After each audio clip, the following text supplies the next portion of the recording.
personnel, preset, halt. Order, halt.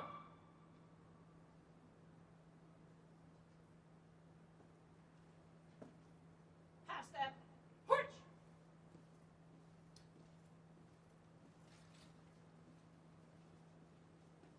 Forward, march.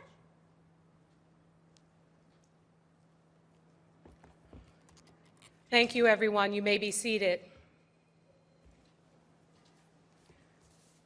Good afternoon. I'm San Francisco Mayor London Breed, and welcome to San Francisco City Hall. Today, we honor the life, the legacy of Senator Dianne Feinstein. Senator Feinstein, that is her official title. It's how Californians and people all over the world knew her. But to us, to San Franciscans, she was Mayor Dianne Feinstein. I was 13 years old, the French horn player at Benjamin Franklin Middle School, when I first met the mayor. Over the years, we had become Mayor Feinstein's band. Whenever there was an important event or activity, she chose us to perform. We played at City Hall and at the Super Bowl celebrations. We proudly wore our band sweaters that she bought for us. And Mayor Feinstein always took the time to talk to us, to tell us how amazing we were, and to remind us that we were her band. I was born in the early 70s, so as a kid,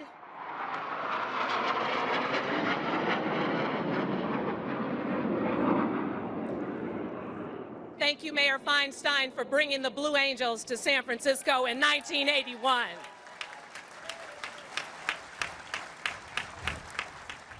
I was born in the early 70s, so as a kid, as far as I could remember, as far as I ever knew, Dianne Feinstein was the mayor.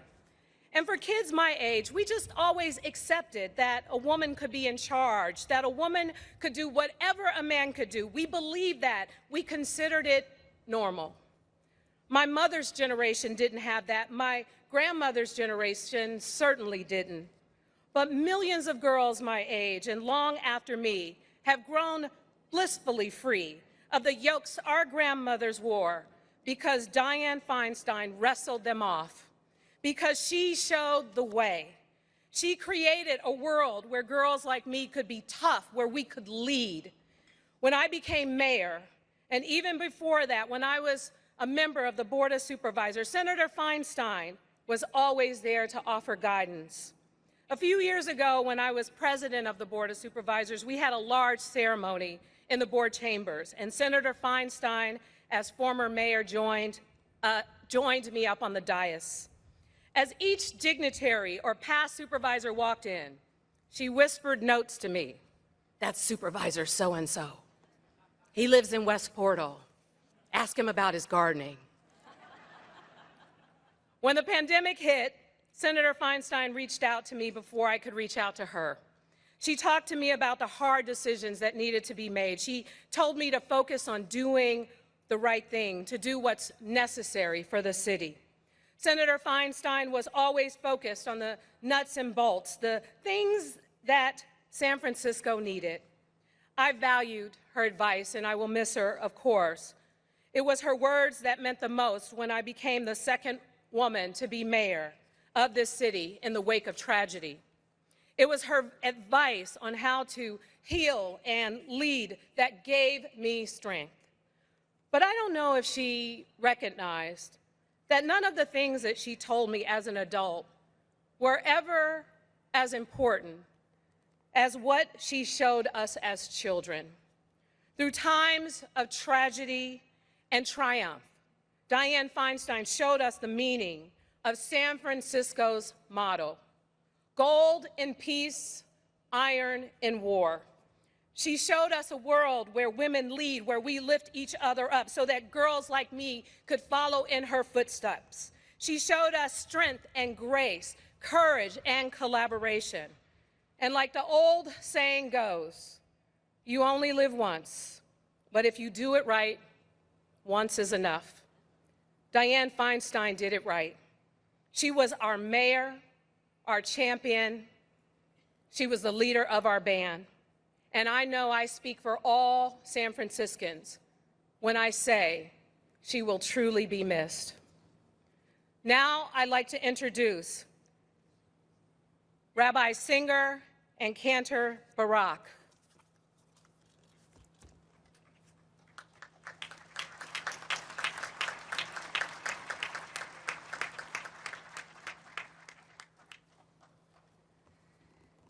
In our Jewish tradition, we call Senator Feinstein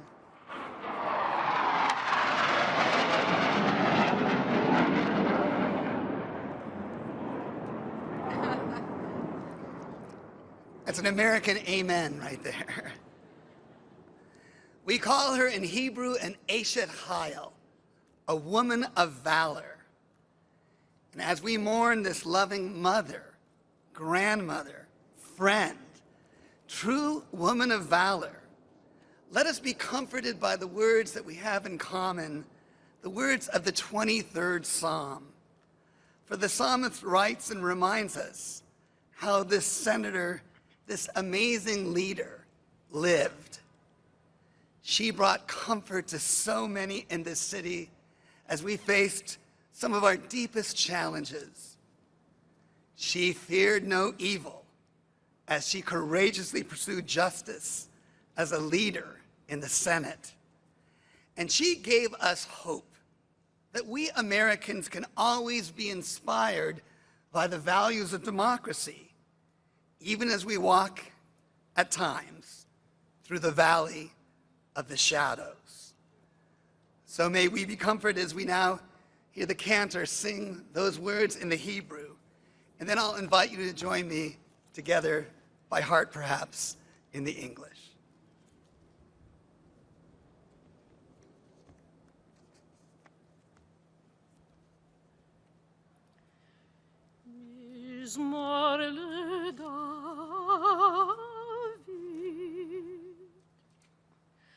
Adonai roi lo echsar binod Hashem yarbitzeini al mei menuchot yenaleini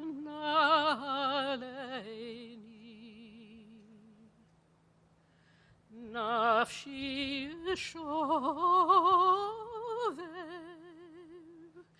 nafshi shovev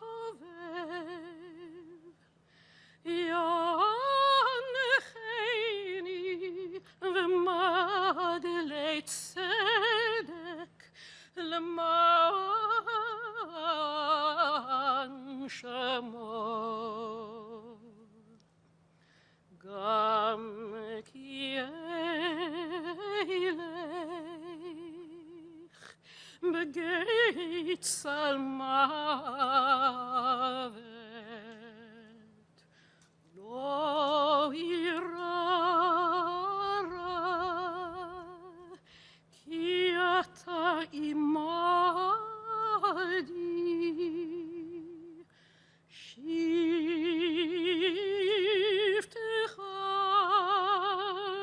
umishantecha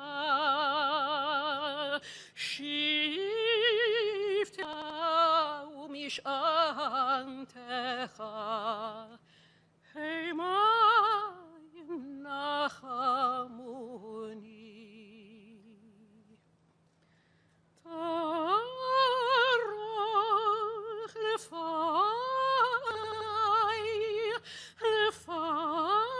lefanai shulchan tarach lefanai shulchan neged sorai dishanta vashemen dishanta vashemen roshi dishanta vashemen roshi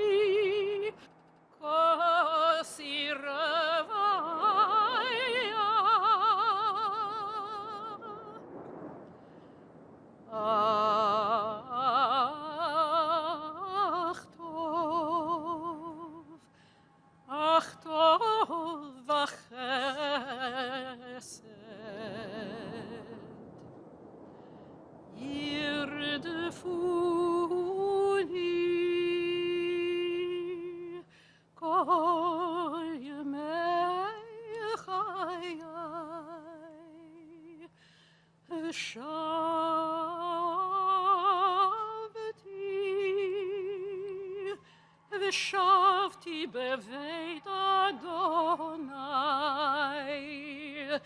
ושבתי בבית אדוני, לאורך ימים.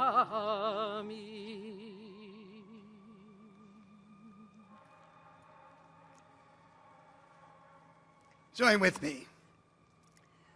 God is my shepherd, I shall not want.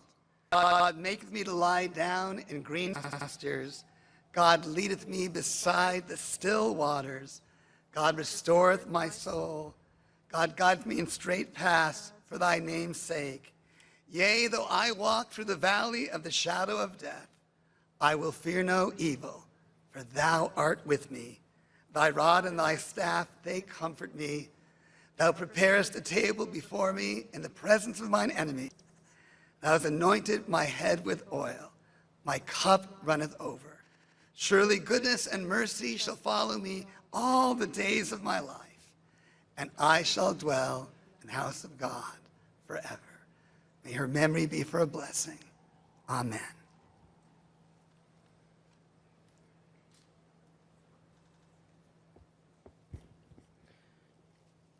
Now we will hear remarks from the President of the United States, Joe R. Biden. And staff of the remarkable Dianne Feinstein. Within Dianne's very soul lay the defining trait of great leaders, character. Over 15 years in the Senate, plus another decade in the vice presidency, and now the presidency, again and again I saw her character in action, up close and personal. She was always tough, prepared, rigorous, and compassionate. And she always served the people of California and our nation for the right reasons, to make life better for everyday people and ensure America stood for freedom, transparency, and justice at home and abroad. We had the honor of a front row seat to her character, the Judiciary Committee. In that role, among her many accomplishments throughout her distinguished career, she turned passion into purpose, to lead the fight to ban assault weapons, to protect our civil liberties, to strengthen our national security, safeguard our environment, and so much more. Often the only woman in the room, she also mentored generations of women and men alike to imagine a bigger, more hopeful future for themselves, for the country, and for the world. On this day of remembrance, reflect on the many ways that such a pioneer made history and build a legacy that will benefit Americans for generations to come, and that's not an exaggeration. At the same time, our family reflects on the life of a kind and loyal friend. To Catherine, we hope you find the strength and the truth found in Scripture. As is the mother, so is the daughter. And to the rest of Dianne's family, we send our love and hope you find comfort in the knowledge that she and her are now together again. And to the nation today, may Dianne's life be a reminder that the institutions of our democracy do not only depend on the Constitution that governs our nation, which she swore an oath to uphold and defend. Our democracy depends on the constitution of our character as a people, on the habits of our heart and our mind that lie deep within us. Thank God we have Dianne showing us the way by the power of her example. God bless the great American hero. She was something else, and she was a dear friend. God bless Dianne Feinstein.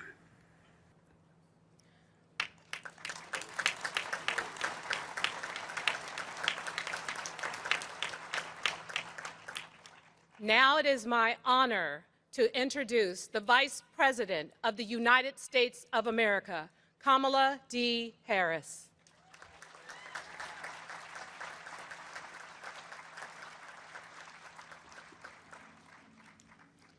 Thank you, Mayor Breed. To Catherine, Eileen, Rick, and the entire family, and to all the distinguished guests who are gathered, it is my honor to be here with you today. Dianne Feinstein was an icon of California. She was an American patriot, a giant of the Senate, and a dear friend to Doug and me. She was a student of history, a gifted, and I will add, very generous artist. Many of us are collectors of Dianne's work. And a passionate leader. Simply put, she was a force. To many of you, she was supervisor, mayor, senator, and then chairman. She was recognized around the world as a leader, a standard bearer of America and of American values. Yet, of course, to Catherine and Eileen, she held perhaps the most important titles of all, mother and grandmother. So to Catherine and Eileen and Rick and to the entire family, Doug and my prayers are with you. And I don't have to tell you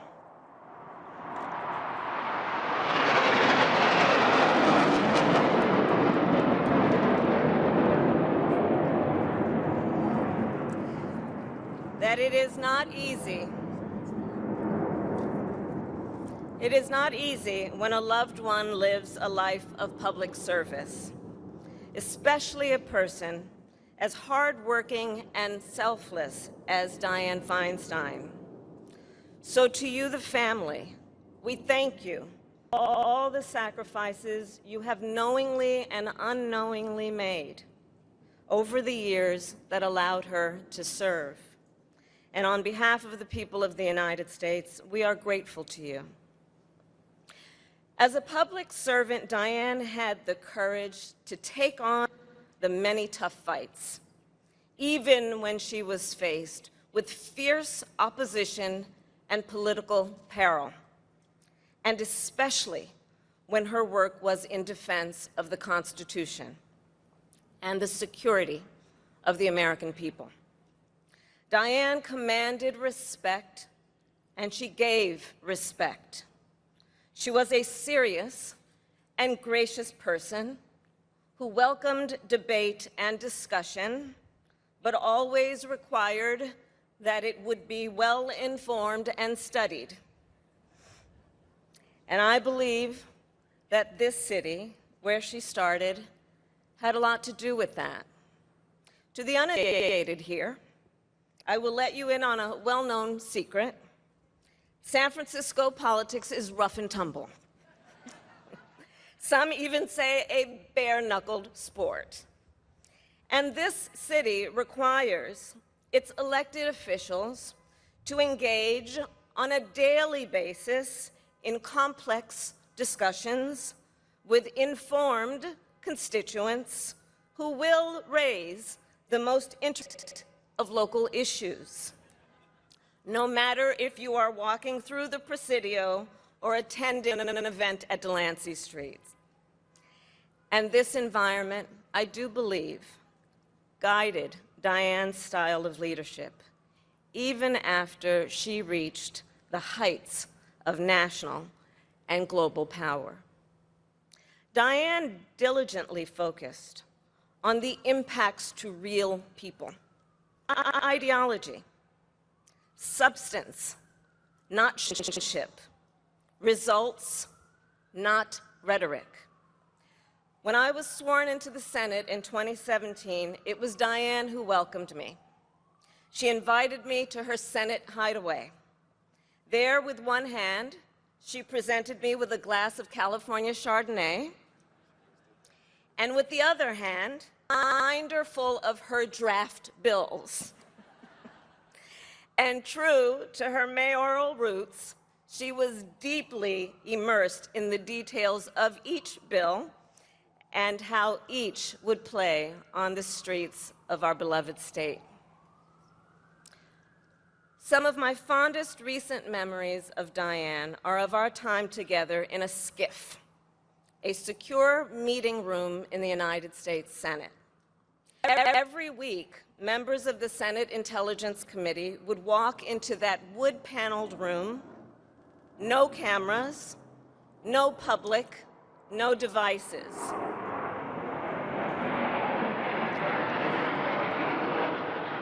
Senators of both parties who would take off their jackets and literally roll up their sleeves, putting aside partisanship to discuss what was in the best interest of our national security.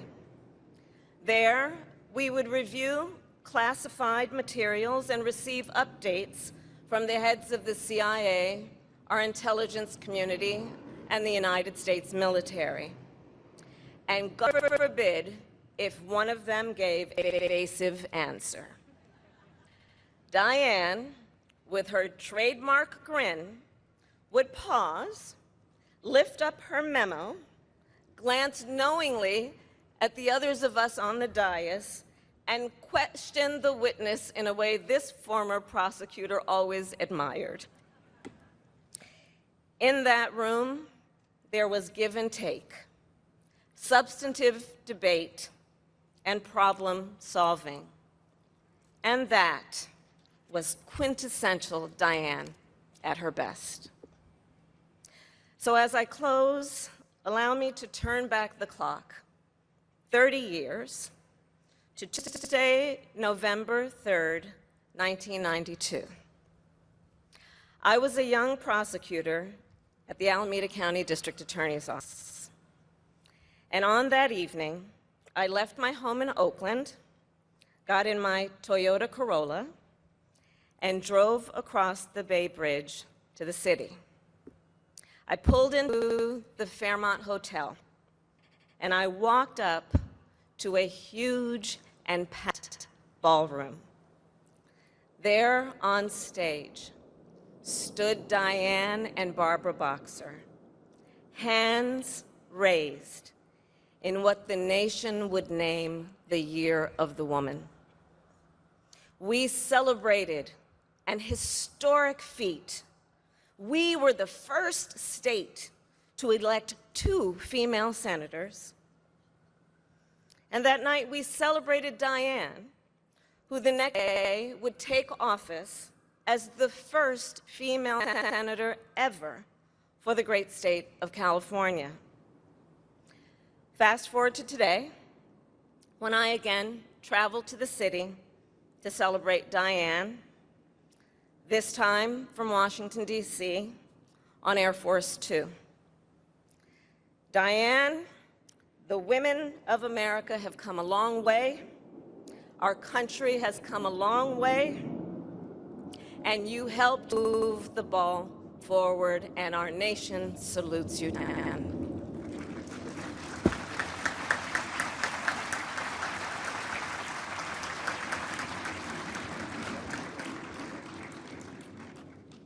Please welcome the Senate Majority Leader of the United States Senate, the Honorable Charles E. Schumer.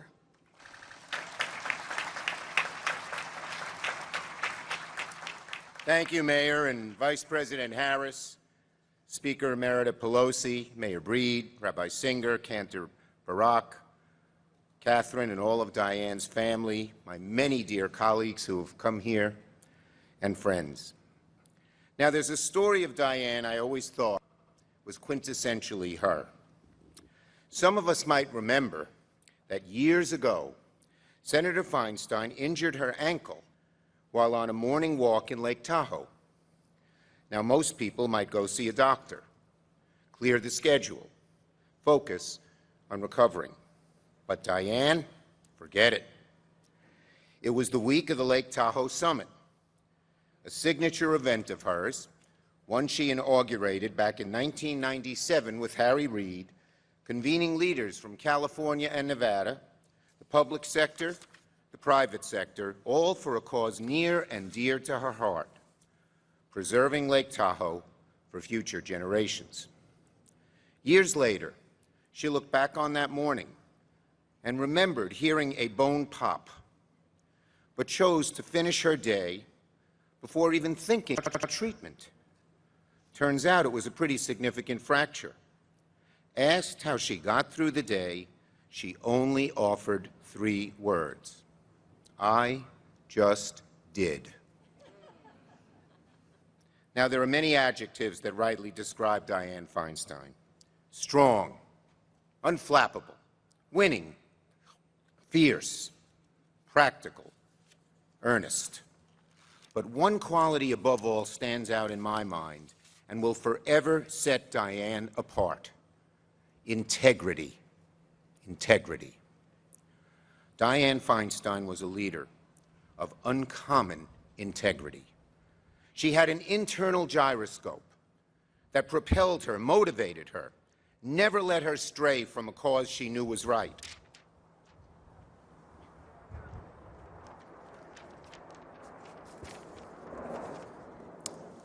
I have to be unflappable right now. When she embraced an issue, she pursued it until the end, no matter the consequences, no matter what others thought. Her integrity made her sparkle like a diamond in the Senate. I was dazzled by that internal gyroscope for the first time in 1994, when I closely worked with Dianne as the author of the House version of the assault weapons ban, which Dianne championed in the Senate. She worked that bill harder than anyone I'd seen work a bill, attacking every angle, thinking of every pitfall, resisting every broadside from the NRA, because she knew her cause to be just from her own experience. Thanks to her dedication, her unflappability, her trademark integrity, America turned a new leaf in the fight for gun safety. Working with Dianne on the assault weapons ban was one of the proudest moments of my time in office. From that time on, I not only called Dianne a colleague, but a close friend. And what a loving, caring friend she was.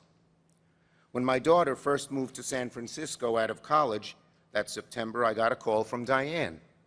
She asked me, "Does your daughter have anywhere to go for the High Holy Day services?" I said no. She said, "Well, and she's going to services with me." There are so many qualities of this amazingly multifaceted woman that I will miss.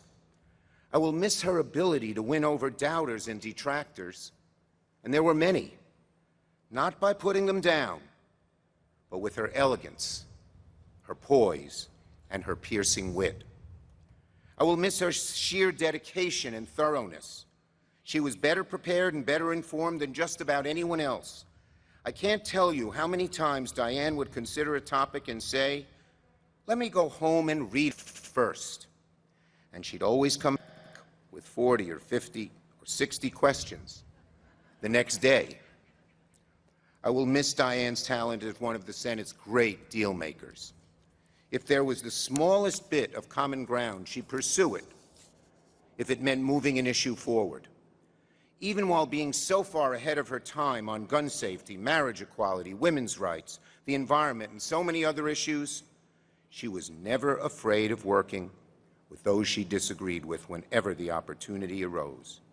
Dianne Feinstein was the living embodiment of what the Senate should always be, an institution built on cooperation.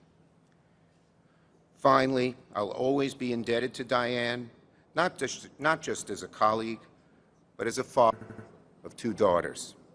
Because of Dianne, my daughters grew up in a world that's a little bit fairer, a little more just, and more accepting of women in leadership. Speaking at Stanford commencement in 1993, Dianne confessed that she never sought to be the first woman in this role or that role.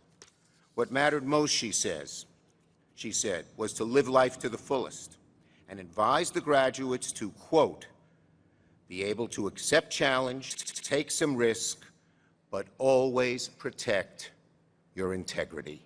And that is just what she did throughout her entire career. So today we grieve. Today we mourn an immense loss for the Senate, for California, for America.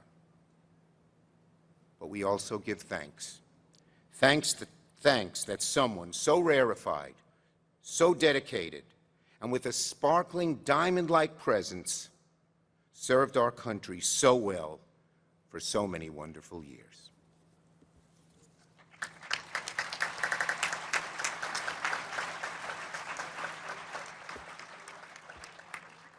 And now I would like to read a statement from former Congressman and Chair of the California Democratic Party, John Burton.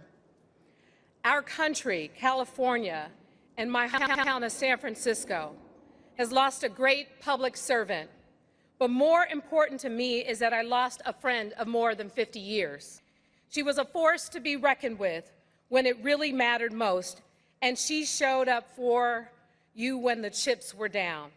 She saved San Francisco during its darkest hours and showed political courage during times when no one else did as a United States Senator. She had chutzpah, and I loved her for it. My heart goes out to her family and especially her daughter, Catherine, her granddaughter, Eileen. Rest in power, my friend, from John Burton, as I said, former congressman and former chairman of the Democratic Party in California. Now, please join me in welcoming the San Francisco Girls Chorus.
Now, please join me in welcoming our Speaker Emerita, the Honorable Nancy Pelosi.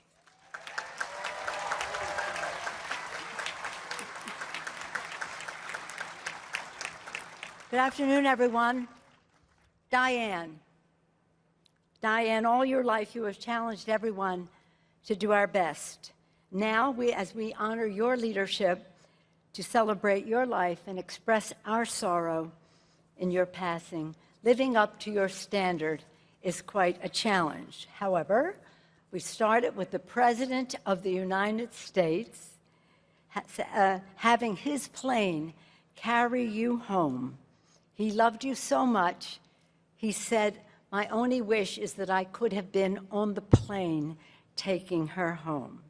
Draped in the American flag, your beautiful landing in the arms of the first responders, lifting you up, Catherine, Rick, and Eileen on Saturday. Over the weekend, your beloved 49ers and our great San Francisco Giants paid tribute to you at their games. Yesterday, Mayor Breed received you triumphantly back at City Hall, where you would lie in state and we'd be welcomed home by the people of San Francisco with music and song.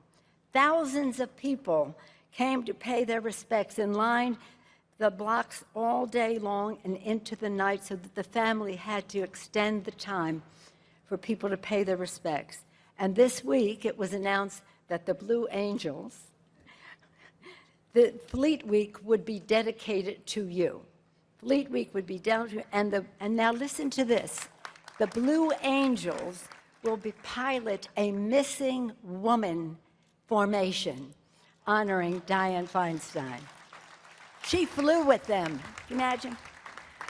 Choirs singing, people crying, teams cheering, ships sailing, Blue Angels flying, all honoring Dianne, a woman so strategic and so strong, a lady so gentle, a trailblazing model, and a mentor of generosity and sweetness.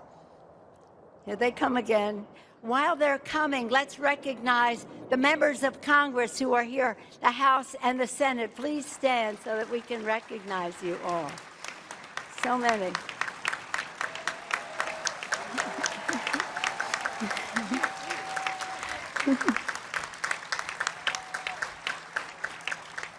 Thank you. You know, from the most vulnerable in our midst to the most powerful persons in the world, Dianne regarded everyone with respect.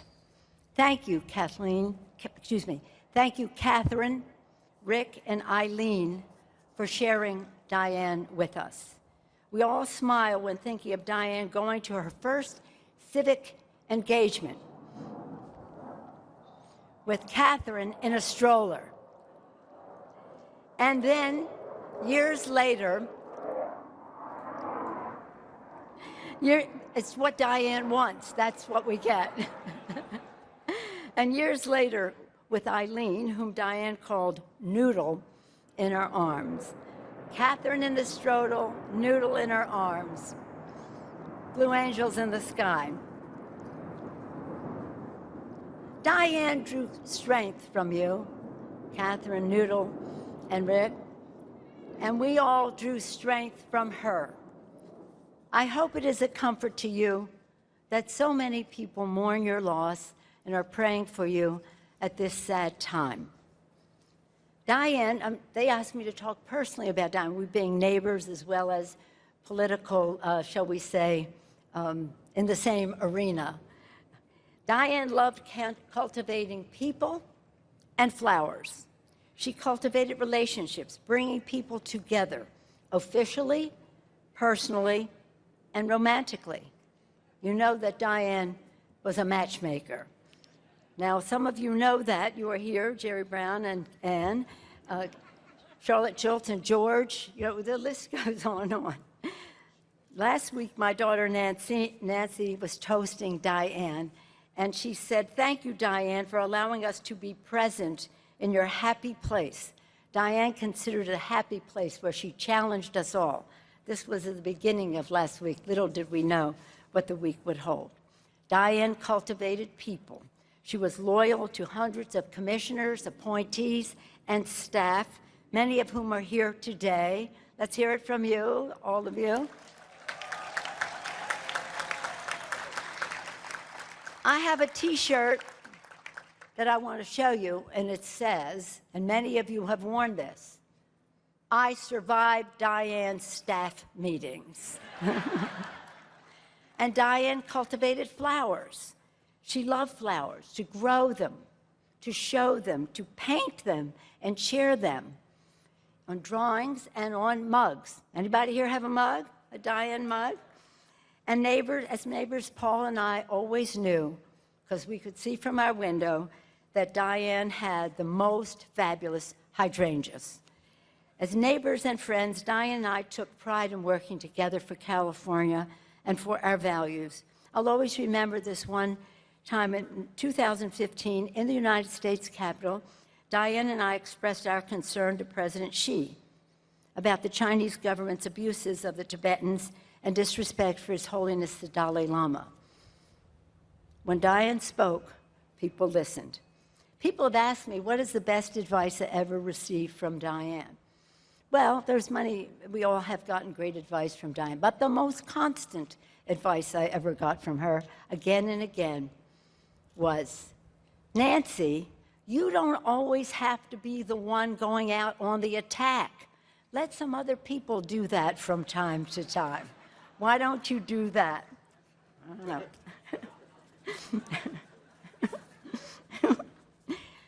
Madam Vice President, thank you so much for honoring us with your presence today and honoring Dianne, your good friend, and again, official associate.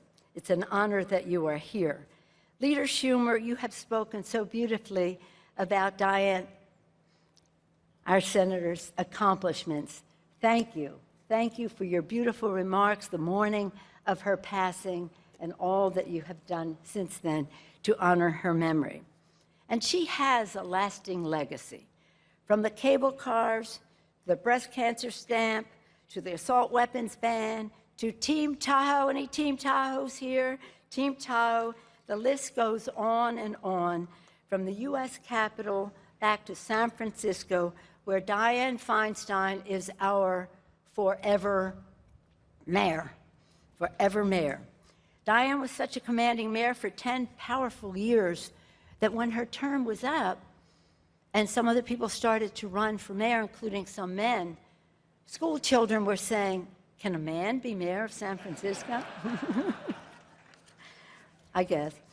Dianne left. Madam Mayor? There we go. Dianne left us as she had lived. She left on her own terms. She was proud to confirm more than 140 Biden judges. And Chuck can attest that she walked onto that floor last Thursday, which would be her last day, and so she walked onto the floor and voted to advance legislation to keep government open for the people.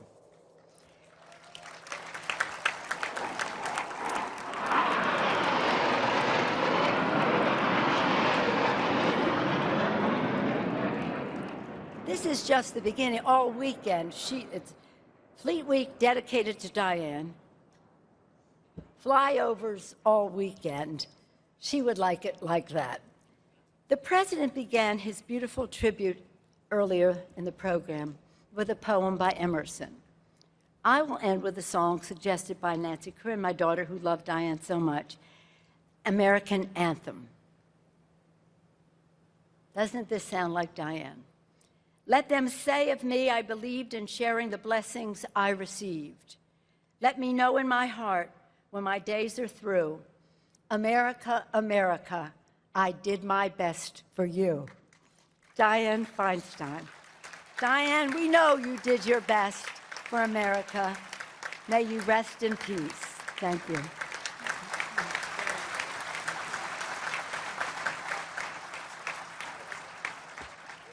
Thank you, Madam Speaker. Now, I told the Blue Angels just 2 times, but now they're just giving us some more energy. We're excited and grateful for the senator's legacy, and we know that they loved her as well. So at this time, I'd like to welcome, for the final remarks of the day, Senator Dianne Feinstein's granddaughter, Eileen Mariano.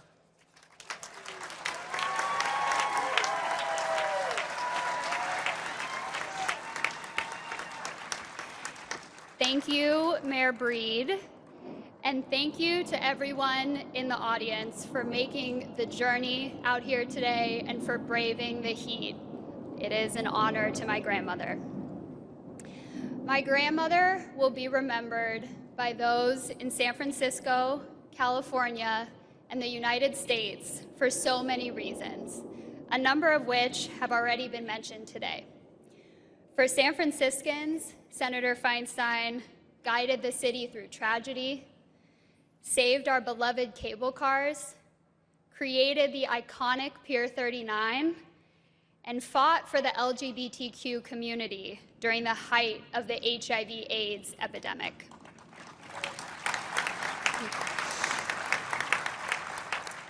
For Californians, Senator Feinstein established Joshua Tree in Death Valley,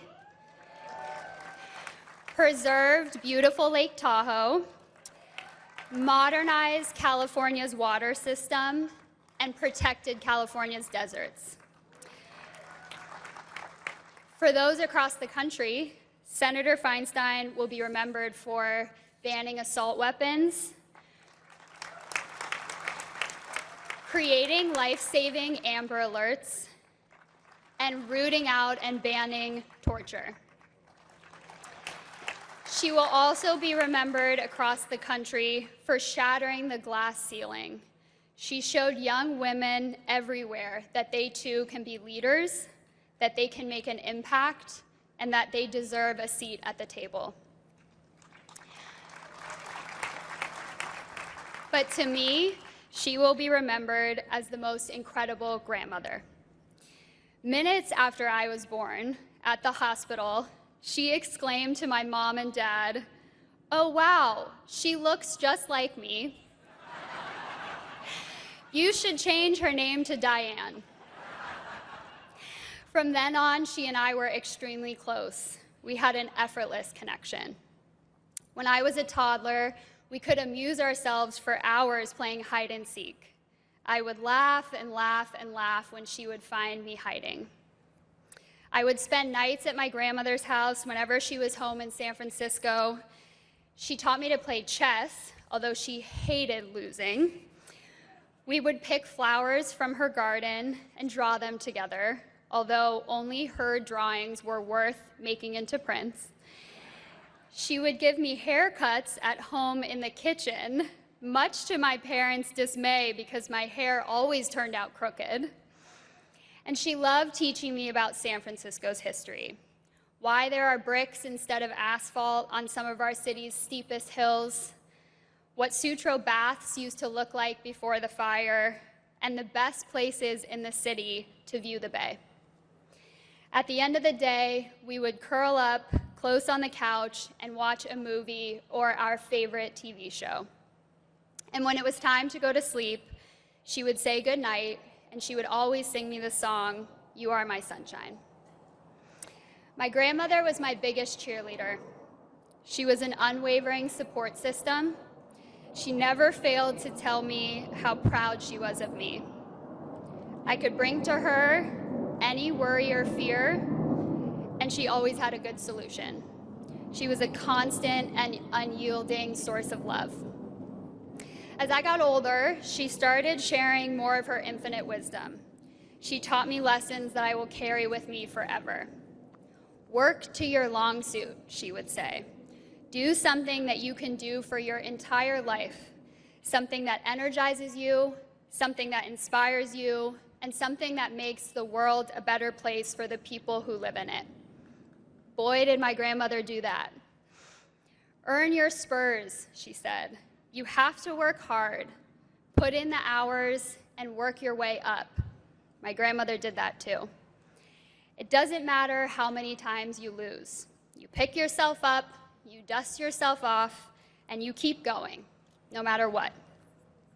That, and she would also say to me, if you ever go out of town, no matter where you're going, it doesn't matter if you're going to a city or the desert or a beach or the mountains, always pack a black pantsuit. There is no occasion to which you can't wear a black pantsuit.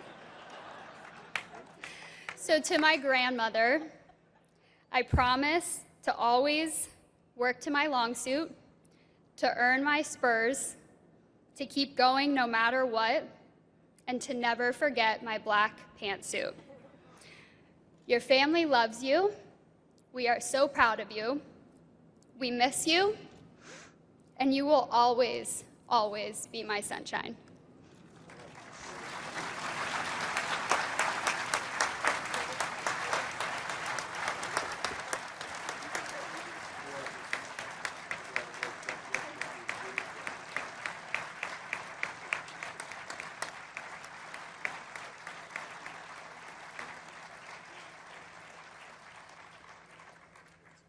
Thank you, Eileen. Thank you, Catherine. Thank you to your entire family, to so many of Senator Feinstein's staff and colleagues from the Senate, people who have come far and wide. Thank you to all of San Francisco for your love and your support of Senator Feinstein and her family at this time.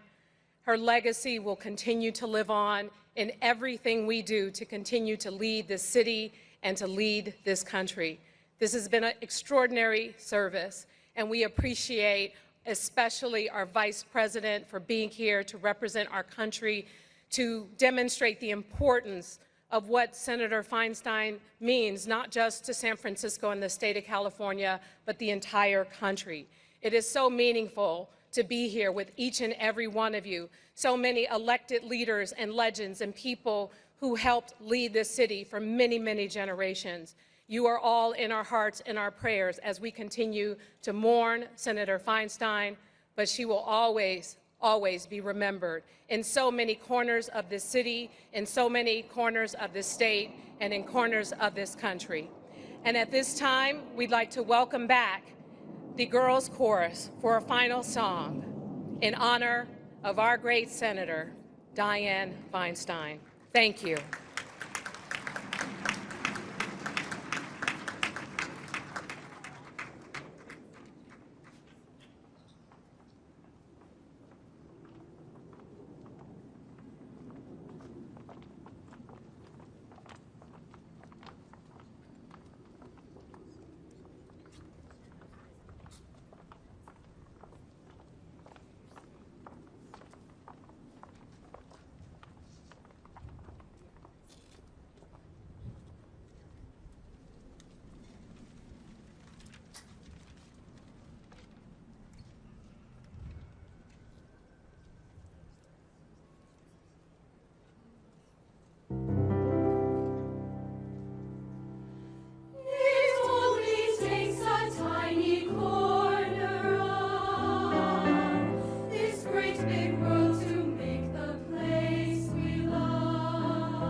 Thank you again, everyone, and thank you for joining us. We really appreciate you being here on behalf of Senator Dianne Feinstein's family.